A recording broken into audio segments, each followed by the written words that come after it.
আজ দেখুন কতগুলো সবজি নিয়ে নিয়েছি। মানে আজকে ইচ্ছা হলো, ঘরে দেখলাম অনেক সবজি আছে, ভাবছি কিছু করি, সবজির ঝোল করতে ইচ্ছা করছে। ভাবলাম পাতলা করে সবজির ঝোল। অনেক সময় দেখবেন পাতলা খেতে খুব ভালো লাগে। কখনো কখনো মানে কি বলুন তো, এই কদিন ঘরে না লোকজন ছিল খুব, মাছ মাংস খাওয়া হয়ে গেছে। তখন আজকে ভালো লাগলো, আজকে মনে হলো যে দুধ একদমই কিছু খাবো না, একদম সবজিও আছে, পাতলা ঝোল করি। তাই জন্য দেখুন আমি অনেক পটল, ঝিঙে, যেগুলো গরমকালে যেই সবজিগুলো মনে করুন পাওয়া যায়, সব ধরনের সবজি আমি নিয়ে নিয়েছি। খালি ঢ্যাঁড়সটা নিইনি, ভেন্ডি নিলেও ভালো হতো। আর এই ডাঁটা, কুমড়ো, পটল, ঝিঙে, আলু, বেগুন এগুলো দিয়ে না একটা ঝোল করব। আর এই ঝোলটা আমি মানে মানে একটা আলাদা একটা জিনিস দেবো, আপনারা দেখতে থাকুন কি দিই, যার জন্য টেস্টটা পুরো অন্যরকম হবে। হয়তো এই ঝোল আপনারা অনেকেই বানিয়ে থাকেন, কিন্তু আমি যে জিনিসটা দেবো সেই জিনিসটা হয়তো অনেকেই দেয় না। তাই জন্য আপনারা ভিডিওটা দেখতে থাকুন। আর বুলবুলস রান্নাবাটিকে সাবস্ক্রাইব করুন আর লাইক করুন, আর ফেসবুক পেজ থেকে দেখে থাকলে অবশ্য করে ফলো করে দেবেন। আমি সব সবজিগুলোকে লম্বা লম্বা আকারে কেটে নেব। যখন এই ধরনের ঝোল করবেন না, লম্বা কাটবেন, ছোট কাটবেন না।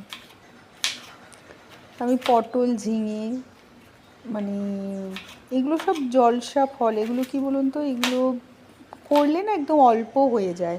আর আমি এমনি অল্পই করেছিলাম, বেশি তো করব না, কেন আমার ঘরে খাবার লোক নেই বেশি, তাই জন্য আমি অল্পই করি রান্না। তবুও এতগুলো সবজি আমি চার পাঁচটা করে নিয়ে আমার প্রচুর অনেকটাই হয়ে গেছে। আপনি যখন করব দেখবেন কতগুলো সবজি হয়ে গেছিলো। এত সবজি না, তাহলে আমার কি করতে হতো, দুটো দুটো করে সবজি নিতে হতো। আমি বড়ি দিয়ে ভালো করে সুন্দর করে ঝোলটা করব। আর সত্যি ঝোলটা এত ভালো খেতে হয়েছিল, মানে আমি বলছি তো এখন আপনাদের, বলতে বলতে আমারই মুখে জল চলে আসে। আর গরম গরম খেতে এত ভালো লাগবে না, একবার করে দেখবেন। আপনারা অনেকেই পছন্দ করবেন আমি জানি।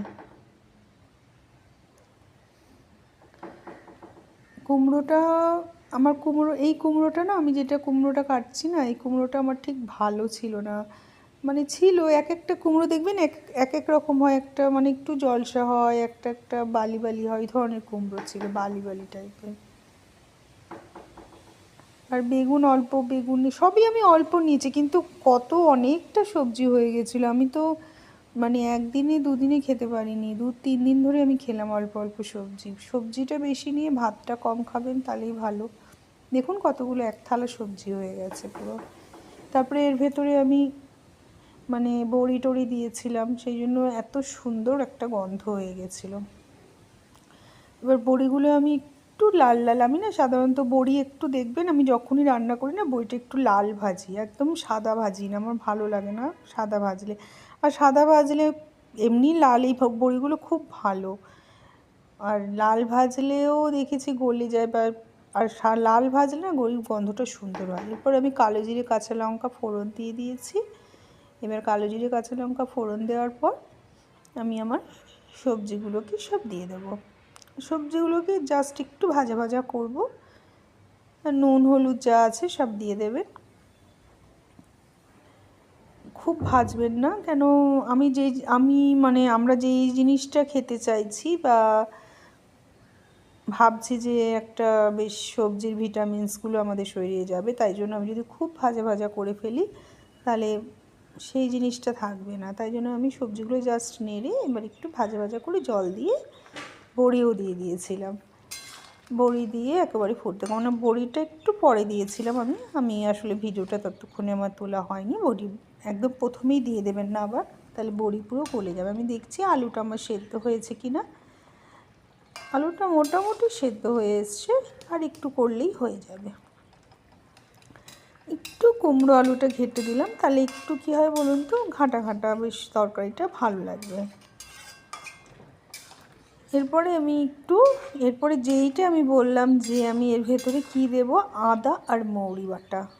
অবশ্য করে আদা মৌরি বাটাটা দেবেন এই ঝোলটার মধ্যে, নিরামিষ ঝোলটার মধ্যে, তাহলে একটা সুন্দর, দারুণ সুন্দর গন্ধ চলে আসবে, যেটা অনেক সময় আমরা হিং দিলে দেখবেন হিঙের গন্ধ অল্টারনেটিভ আদার আর মানে মৌরির গন্ধ। অনেক সময় আমরা যে বিউলির ডালে হিং দিই, হিং না দিয়ে আপনি হিঙের গন্ধ যদি না থাকে হিং, আদা মৌরি অবশ্যই দেবেন, গন্ধ সুন্দর। এটার মধ্যেও এত সুন্দর গন্ধ হয়ে যাবে। আদা মৌরি বাটা দেবেন, অল্প দেবেন, বেশি দেবেন না, অনেকটা আদা দেবেন না। হ্যাঁ, মৌরি আর আদা, আমি একটুখানি মৌরিটা গুঁড়ো করে আদা একটু বাটা দিয়ে জল দিয়ে গুলিয়ে রেখেছিলাম, লাস্টে ওইটা দিয়ে দিলাম। আর চিনি দেবেন অবশ্য করে, আমি দেখলেন আমি চিনি দিলাম। নিরামিষ সবজিতে একটু চিনি দরকার হয়, যেহেতু ডাঁটা আছে, ঝিঙে আছে, এগুলোর ভেতরে একটু চিনি গেলে গন্ধটা বলছি টেস্টটা একটু অন্যরকম হয়ে যাবে। এরপরে আমার হয়ে গেল ঝোল, আমি বেশি আর ফোটাবো না। আদা মৌরি দেওয়ার পর আদা মৌরির কাঁচা গন্ধটাই সুন্দর লাগে। এরপরে কিছুক্ষণ আমি ফুটতে দিয়েছিলাম, যাতে সব গন্ধগুলো যেমন সব সবজির মধ্যে সুন্দরভাবে ঢুকে যায়। আর এতক্ষণ আমার ভিডিওটা দেখলেন বলে আপনাদের অসংখ্য অসংখ্য ধন্যবাদ। এবার আমি গ্যাসটা বন্ধ করে ঝোলটা আমি একটা বাটির মধ্যে সুন্দরভাবে ঢেলে রেখে দেব। দেখুন কালারটাও সুন্দর এসছে। আর এই ঝোলটা দিয়ে পুরো আপনি ভাতটা খেয়ে নেবেন, দুপুরের ভাতটা। আর এত শরীর খারাপ হোক, যাই হোক, আপনি ঘরে যদি কোনো রুগী থাকে সবাইকে দিতে পারবেন। আর সবজিগুলো আমি নিয়েছি যেগুলো, দেখুন একটাও কোনো এমন না যে হজম হতে দেরি হবে, কোনো রুগীকে বা বাচ্চাকে দেওয়া যাবে না, বাচ্চাদেরও দেবে না। তার সাথে একটা ডিম সেদ্ধ, ব্যাস, আর কি চাই? সম্পূর্ণ মিল আপনি পেয়ে যাবেন, একটু ভাত, এই সবজি, একটা ডিম সেদ্ধ, ব্যাস, আর কিছু চাই না। এর ভেতরে চিংড়ি মাছ দিয়েও করা যায়, আমি একদিন চিংড়ি মাছ দিয়ে করে আপনাদের দেখাবো, সেটাও কিন্তু সুন্দর হয় গন্ধ। আমি এটা আজকে নিরামিষ বানালাম, যেহেতু মঙ্গলবার দিনকে আমি নিরামিষ খাই, সেহেতু আমি এটা আজকে নিরামিষ সবজি বানিয়েছি। কিচ্ছু দিইনি আমি পেঁয়াজ, এসব সবজিতে পেঁয়াজ দিলে আমার মনে হয় না ভালো লাগে, আমি জানি না, আমি দিই না। যাই হোক, আপনারা যদি ইচ্ছা করে, যদি কোনো সময় তো দিতেই পারেন কোনো রকম সবজিতে। ঠিক আছে, চলুন তাহলে আজকে এই পর্যন্তই। আবার আমি আসবো এরকমই সহজ পদ্ধতিতে, অনেক সহজ সহজ রেসিপি নিয়ে, যেগুলো আমার শরীরের জন্যও ভালো, আমার মনের জন্যও ভালো। এমনও রেসিপি নিয়ে আসবো যে মনটাও ভালো হয়ে যায়, খুশি হয়ে যায়।